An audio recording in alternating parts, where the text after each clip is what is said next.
Continuiamo a parlare di giornali perché ritorna in edicola la storica rivista Sischiglia dopo oltre 10 anni di assenza. Ripercorriamo dunque le tappe più significative del periodico fondato dal poeta di Bonorva Angelo Dettori nel lontano 1949, il servizio di Elisabetta Azzeni.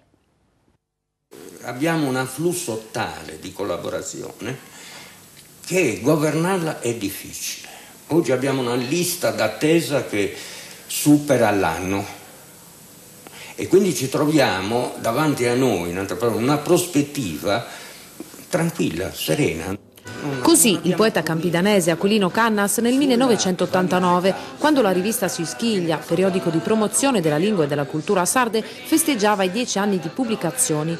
Ma per ripercorrere la storia del giornale occorre tornare ancora più indietro, negli anni 50. Fu Angelo Dettori, illustre studioso di Bonorva, a dargli i natali, consegnando alla rivista i contributi della massima intelligenza sarda. La prima stagione di Sischiglia, importante incubatore culturale negli anni 50, durò 8 anni, anni che impegnarono il suo fondatore in una viva attività di promozione, come ci racconta una delle figlie. Mio padre mi portava, anche dopo sposata, a conoscere e a frequentare tutti i poeti e non solo poeti, e ricordo con particolare per esempio Luigino Cocco, che era un poeta cagliaritano molto importante, che aveva l'edicola in Piazza Martiri all'inizio di via Mazzini, e poi anche a Oristano per esempio il Garau, che scriveva delle commedie in campidanese molto interessanti. A me piaceva sentir parlare in sardo, mi è sempre piaciuto, avrei voluto impararlo, ma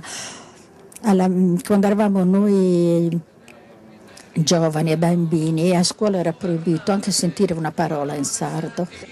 La nuova primavera della rivista, sotto l'egida di Aquilino Cannas, dura sino alla scomparsa dell'editore nel 2001, poi il sipario cala per la seconda volta. Quest'estate Sischiglia ricompare sotto la direzione di Gavino Maieli, redattore negli anni 80 e oggi curatore delle nuove edizioni, come Nur, nata negli anni 90 da una costola della rivista madre. Più proiettata verso il futuro, quest'ultima abbraccia le nuove tecnologie e si apre alle culture del Mediterraneo, preambolo di un progetto ancora in gestazione, una terza rivista dedicata ai più piccoli perché possano raccogliere l'eredità dei nonni ed educarsi alle letture di storie e fiabe di un tempo che fu. Quindi abbiamo una rivista che mantiene ferme quelle radici, una rivista che va verso il mondo e speriamo una rivista per i bambini di Sardegna che incontrino i bambini del mondo.